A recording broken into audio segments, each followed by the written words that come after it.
दोस्तों नमस्कार, मेरा नाम सोपाल सिंह राठौड़ और मेरे YouTube चैनल पे आप सभी का हार्दिक स्वागत करता हूं। दोस्तों आज का विषय ऐसा है जिससे हम कहीं ना कहीं डेली या अपन जब भी कोई प्रॉपर्टी खरीदते हैं तो कहीं ना कहीं उसके अंदर फंसते हैं। यानी कि अपन कोई भी प्लॉट खरीदते हैं तो कैसे पता करें कि उसकी रेट सही है या अपन जो कीमत दे रहे हैं वो सही है, वाजिब है कि नहीं है, वो जानना जरूरी होता है। तो उसके लिए कुछ पॉइंट्स होते हैं। तो सबसे पहले पॉइंट की यदि अपन बात करें तो यदि कीमत कैसे पता करें, तो सबसे पहला पॉइंट आता है कि अपन ये कुछ चीजें हैं वो घर बैठे भी पता कर सकते हैं। आज के टाइम में पढ़े लिखे लोगों के लिए सबसे ज्यादा जरूरी ठीक चीज है कि घर बैठे कैसे करें। ऑनलाइन आप चेक कर सकते हैं, गूगल पे डालें, गूगल भी ये सेवाएं देता है। इसके अलावा कुछ जो ऑनलाइन सर्विसेज देते हैं जैसे 99 एकड़ है, मैजिक ब्रिक्स है, हाउसिंग.com है। इसके अलावा फेसबुक में मार्केट प्लेस में भी कुछ प्रॉपर्टी लिस्टिंग होती है या ओएलएक्स पे भी होती है। तो जिस एरिया में आप खरीद रहे हैं उस एरिया की रेट आप पता करें, वहां जो लिस्टिंग हो रही है प्रॉपर्टीज उनकी क्या रेट्स हैं। उससे ये फाइनल नहीं है लेकिन उससे आपको एक आइडिया जरूर हो जाता है। वहाँ इन आप जो ऑनलाइन प्लेटफॉर्म है जहाँ पे लोग सेल करने के लिए अपनी लिस्टिंग करते हैं, या जैसे कोई आउट ऑफ इंडिया रहते हैं या आउट ऑफ स्टेशन रहते हैं, तो वो आदमी आते नहीं है, तो वो इन एजेंसीज की मदद लेते हैं, इनके द्वारा बेचने का प्रयास करते हैं और कई बार बेचते भी हैं। तो आप इससे कुछ आइडिया लगा सकते हैं, यानी कि उससे आपको अप्रोक्सीमेटली रेटों का पता चल जाएगा कि यहाँ क्या रेट चल रही है। जैसे आप कोई प्लॉट खरीद रहे हैं तो रेट का पता कर सकते हैं।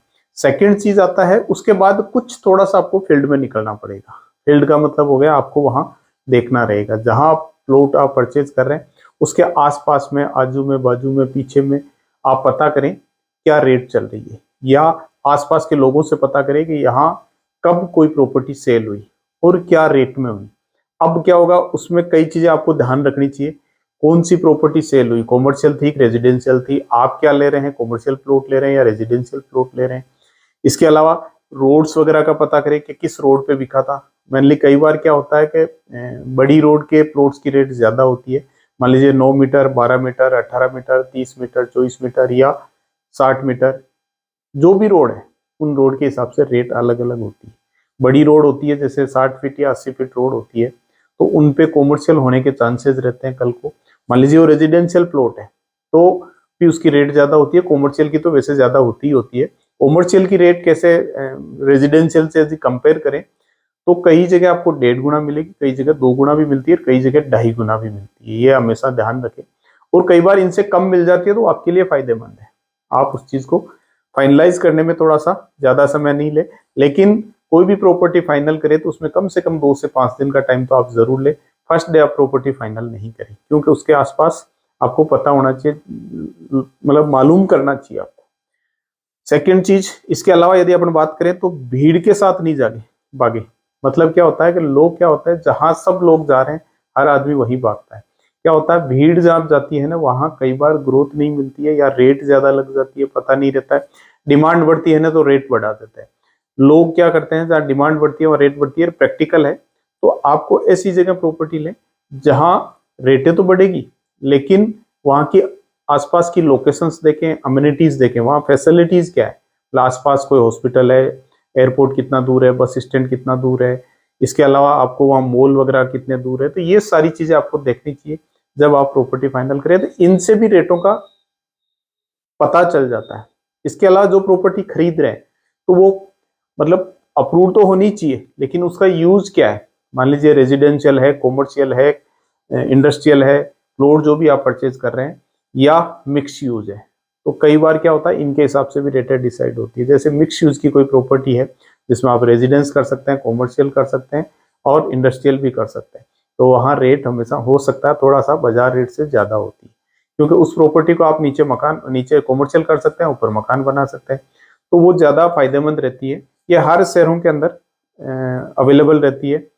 मैं राजस्थान की बात करूं तो राजस्थान के अंदर गवर्नमेंट ने जहां रिंग रोड के आसपास के जो प्लॉट्स थे वो मिक्स यूज के पट्टे दिए थे, तो वो ज्यादा बेनिफिशियल है लोगों के लिए, और वहाँ रेट भी आसपास के एरिया से थोड़ी ज्यादा है, तो आपको वो ज्यादा मिलती है।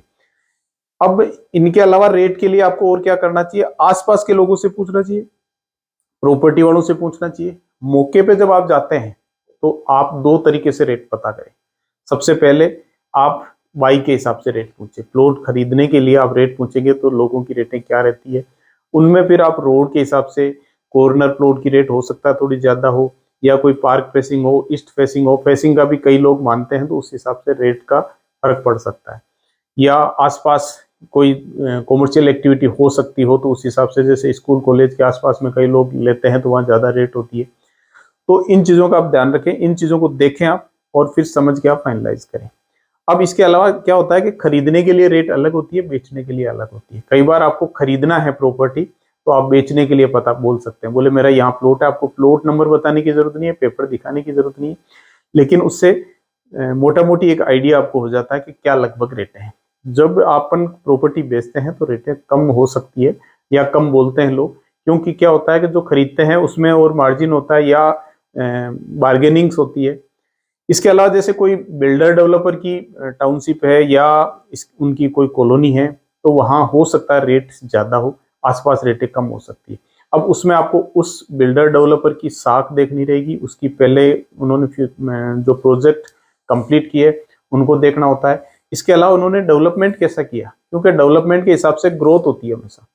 ग्रोथ आपको डेवलपमेंट के हिसाब से मिलती है, डेवलपमेंट में पैसा लगता है तो उसका पैसा हो सकता है वो ले रहा हो डेवलपर बिल्डर, लेकिन उसकी आपको हमेशा आने वाले टाइम में भी वैल्यू मिलती है। अब कई टाउनशिप पे या कई अप्रूव्ड प्रॉपर्टी होती है लेकिन वहाँ ग्रोथ नहीं आती है। कारण क्या होता है कि वहाँ इन्वेस्टर ज्यादा होते हैं, जहाँ यूजर ज्यादा होते हैं वहाँ प्रॉपर्टी के भाव ज्यादा बढ़ते हैं। तो इस तरीके से आपको कैलकुलेशन करना चाहिए। इसके अलावा मान लीजिए कोई कंस्ट्रक्टेड प्रॉपर्टी है तो उसका भी आपको कितना पुराना है कंस्ट्रक्शन, उसकी भी कॉस्ट निकालना आना चाहिए। उसके कुछ वीडियो मैंने पहले डाल रखे हैं, उन वीडियो को आपको देखना चाहिए।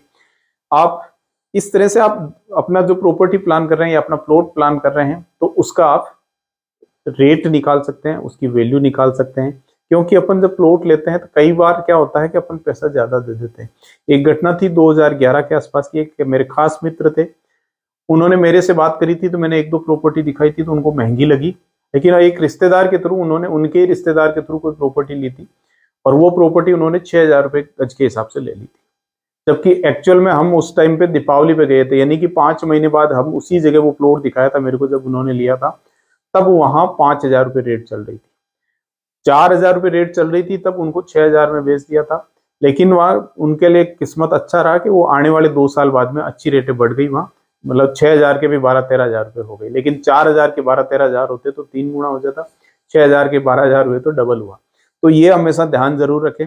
रिश्तेदार जानकार से राय लेनी चाहिए, लेकिन राय उन लोगों से लेनी चाहिए जो इस फील्ड के अंदर अच्छी उनकी वैल्यू है या अच्छी मतलब पैठ है जिसको मैं बोल सकता हूँ, या उनको अनुभव है। क्या होता है कि अपन कई बार उन लोगों से बात करते हैं जिन्होंने कभी कोई प्रॉपर्टी परचेज ही नहीं करी हो। कई बार कई लोग ऐसे हैं जो किराए के मकान में रह रहे हैं, प्रॉपर्टी की राय दे रहे हैं। तो मैं ये कहूंगा, राय दे रहे हैं वो ठीक है, लेकिन उनसे अच्छी राय आपको वो आदमी देगा जिस आदमी ने प्रॉपर्टी परचेज करी है या जिसने प्लॉट परचेज कर रखे हैं, इन्वेस्ट कर रखे हैं, तो उनको अनुभव होता है। मेरे को इस लाइन के अंदर आज 15-16 साल हो गए, लगभग 2007 से मैंने ये लगभग काम शुरू किया था और अभी काफी टाइम से फुल कर रहा हूँ। हो सकता है मैं भी इसमें कई जगह फंसा हूँ, ऐसा नहीं है कि नहीं फंसा हूँ। कई जगह मैंने प्लॉट लिए थे, आउटसाइड में ज्यादा ले लिए थे तो वहां ग्रोथ नहीं रही, उस टाइम रेट भी ज्यादा ले ली थी। तो ये हर आदमी के साथ हो सकता है, लेकिन अब आज अपन समझ रहे हैं, आज अपने पास ऑप्शन है, तो अपने को सस्ती प्रॉपर्टी में नहीं जाना चाहिए। अप्रूव्ड प्रॉपर्टी ले, कहीं भी ले। इसके अलावा यदि आप कोई भी प्रॉपर्टी देख रहे हैं तो लीगलिटी जरूर चेक करें। इसके लिए कुछ वीडियो मैंने डाल रखे हैं, डॉक्यूमेंट्स कैसे चेक करें प्रॉपर्टी के।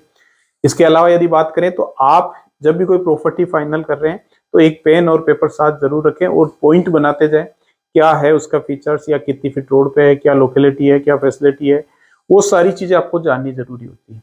अधिकतर क्या होता है, लिखते नहीं, अपन भूल जाते हैं। और कई लोग मेरे को ऐसे मिलते हैं जो पूरे पॉइंट्स वाइज लिखते हैं और मेरे को बहुत अच्छा लगता है। और जो आदमी क्वेश्चंस ज्यादा करते हैं मेरे को वो लोग भी बहुत अच्छे लगते हैं, क्योंकि क्वेश्चन वही आदमी करता है जो प्रॉपर्टी परचेज करने वाला होता है। तो आप ये ध्यान जरूर रखें, कोई भी आप प्लॉट परचेज कर रहे हैं तो उसकी वैल्यूएशन जरूर निकालें, रेट निकालें।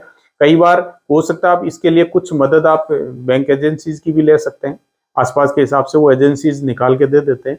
पर्टिकुलर प्लॉट की नहीं, आसपास के एरिया की भी दे देते हैं, उनके 4-5 हज़ार रुपये चार्जेस होते हैं। मतलब कहीं रीसेल का प्रॉपर्टी आप ले रहे हैं तो उसके अंदर कर सकते हैं। सेकंड चीज, आप बैंक से लोन देते हैं तो बैंक भी वैल्यूएशन निकालता है, तो उससे भी आपको आइडिया हो जाता है। तो आप ये सारी चीजों का ध्यान रखें, इनके पॉइंट बना के रखें तो आपको फायदा हो सकता है। दोस्तों आप लाइक जरूर करें, क्योंकि लाइक करने से मेरा मोटिवेशन बढ़ता है। कमेंट करें, और नेक्स्ट आपको यदि टॉपिक किस तरह का चाहिए इससे संबंधित, जिससे हर आदमी को कहीं ना कहीं फायदा हो, ऐसे टॉपिक का नाम जरूर लिखें कमेंट बॉक्स के अंदर। और चैनल को सब्सक्राइब करना नहीं भूलें, क्योंकि सब्सक्राइब करने से आपको नेक्स्ट वीडियो के नोटिफिकेशन मिल जाएंगे। आप शेयर करते हैं तो आपको फायदा होगा, लेकिन आपके साथ में आपके रिश्तेदार जानकारों को भी फायदा होगा।